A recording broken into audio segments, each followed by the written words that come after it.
There's a fleeting moment each morning before memory rushes in, before the mind reloads its to-do list, where everything is light, untouched, free. No burdens, no identity, just the simple act of being. In that space, nothing is claimed. Life is simply happening. But who is it happening to? We assume there is a looker behind the looking, an observer stationed somewhere within. But is that true? Or is seeing just unfolding, effortless and ownerless, like the sky holding clouds without grasping at them? Perhaps the sense of a separate self is not as solid as it seems. Perhaps in that first quiet moment of waking, we glimpse something deeper. The raw, unfiltered nature of awareness itself. A fascinating way to uncover the truth of seeing is to turn inward and investigate. Who is doing the looking? Look closely. Does a distinct looker actually exist? Or is seeing simply happening, effortless and unclaimed?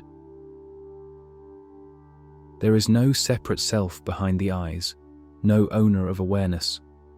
The act of seeing, thinking, or observing unfolds naturally, without a central doer pulling the strings. The mind, ever clever, overlays a sense of I onto this experience, convincing us that there must be someone behind it all. But what if this I is just a story, a mental habit rather than a reality? The split between observer and observed, thinker and thought, doer and deed, these divisions feel real, yet are they anything more than ideas? When deeply examined, they dissolve like mist, revealing what has always been. A seamless, boundless awareness, needing no owner, simply existing as it is. When the idea of a separate looker dissolves, what is left? Just the act of seeing, pure, immediate, boundless. No observer standing apart, no subject watching an object. Only the effortless unfolding of experience, free from division. Without the mental construct of a self to claim ownership, life moves as a singular, spontaneous flow. Awareness, limitless and unshaped, reveals itself as the only reality, not contained within the body, not generated by the brain, but simply present. The mind struggles with this because it seeks a thing to grasp, a center to locate. But instead of searching for an observer, the shift happens in recognizing that observing is simply happening. No one is behind it. This inquiry into who is looking dissolves the one who asks. The answer is not another concept, but an absence, the absence of a separate self. And in that absence, something liberating is realized. Looking is its own event, a dance of awareness without a dancer, a moment unfolding without a doer. The human experience feels anchored in a persistent I, a central figure around which thoughts, emotions, and actions seem to revolve. This I shapes our identities, fuels our relationships, and colors our understanding of the world. It feels solid, undeniable. But what if it isn't? What if this foundation we hold so tightly is nothing more than a mirage, an imaginary figure, the creation of the mind, concealing something much deeper? Many teachings point to this very illusion, suggesting that the I we defend and define is merely a mental construct, a fleeting story mistaken for truth. And if we dare to question it, to look beyond it, something remarkable is revealed, a vast, boundless awareness untouched by identity.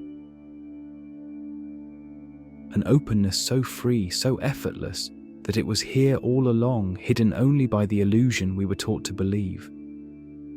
The false I, the ego, the identified self, is a creation of the mind. It is a web of thoughts, beliefs, and past experiences that we mistake for the essence of who we are. This false self is marked by certain characteristics. It convinces us that we are separate from everything and everyone, fueling feelings of loneliness and alienation. It confines us within the boundaries of what we think we can or cannot do, holding us hostage to narrow beliefs. It clings tightly to our identities, experiences, and beliefs, causing suffering when these things inevitably change or fade away. It is always reaching, chasing after something more, success, validation, achievement, yet never fully satisfied, perpetually in a state of longing. But the false I is not our adversary. It is a misunderstanding, a narrative we have woven ourselves into, a role we unknowingly play in the grand play of life. The real problem arises when we forget this truth, that it is merely a story, and begin to believe it is the whole of who we are.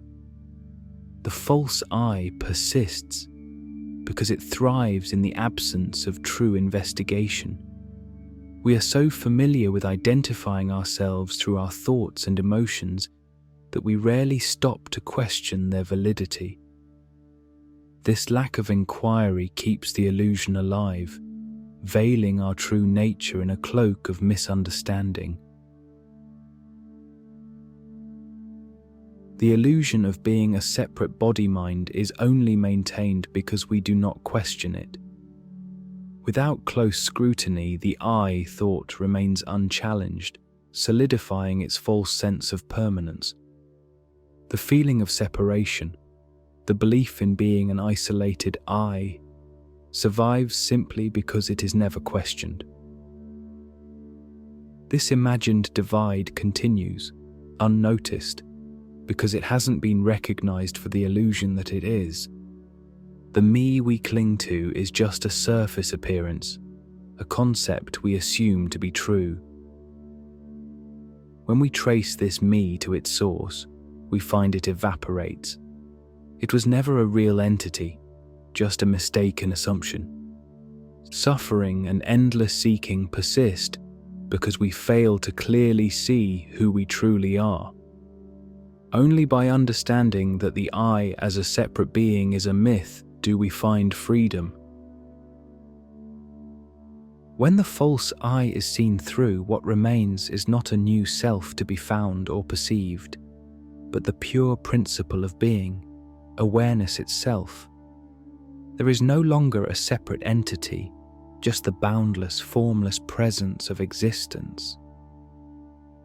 The good news is that the false I, being nothing more than an illusion, can be dissolved. Through direct experience and self-inquiry, we can resolve the illusion, and with consistent questioning, the truth can be revealed. One simple yet powerful question to ask is, who is looking? Often the immediate answer will be, I. By exploring this question, we begin the process of self-inquiry. This method involves asking deep, fundamental questions about the nature of the I. Questions like, to whom does this experience arise? Who am I? What am I? Is this really true? What am I assuming? Through relentless probing, we can follow the I to its source. As we do, we uncover that it isn't a solid, permanent entity, but simply a passing thought, dissolving the illusion. Direct looking is another powerful approach to self-inquiry. This involves turning your attention inward and examining your present experience. Instead of getting lost in mental constructs, focus on undeniable facts, such as the fact of being there. You can't deny that. this awareness is the unchanging essence of your being. By articulating your direct experience of awareness without relying on borrowed ideas or concepts, you stay grounded in what you truly perceive, discovering that you are this awareness, not the fluctuating thoughts and emotions. Trusting direct experience is essential in this journey. Instead of relying on external authorities or teachings, trust your own direct experience. What resonates with your inner truth? Follow the teachings and pointers that align with your intuition, those that ring true deep within you. The most rapid and direct means to eternal bliss is awareness, watching awareness. By turning within, you will begin to trust yourself. Confidence in everything else will come with experience. As the mind quiets and the search for fulfillment outside of yourself comes to an end. The final step in dissolving the false I is recognizing the futility of seeking. The search for something more is based on the illusion of separation and limitation. Once you recognize this, the search naturally dissolves, and you can stop searching for something to grasp. The mental search implodes when it is seen for what it is, a quest for something that doesn't exist outside of the mind. In this process, the illusion of the I resolves, and what remains is a boundless, effortless awareness, a peace that is always present, no longer obscured by the search for an identity or a self. By consistently applying methods like self-inquiry, keen observation, and direct looking, we begin to dissolve the dream of the false I, the sense of separation that feels so real, but in truth is nothing more than a mirage. As we do this, we awaken to the boundless awareness that has always been our true inheritance. It is this awareness, this unchanging presence, that has been quietly observing all along.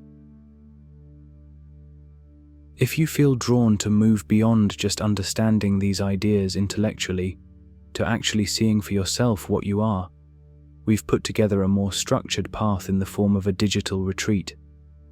It's designed to take you from surface-level insight into a deeper, lived recognition of your true nature through a mix of direct teachings and guided meditations. There's also a free guided self-inquiry on the channel, which might already be all you need. You'll find everything linked in the description below,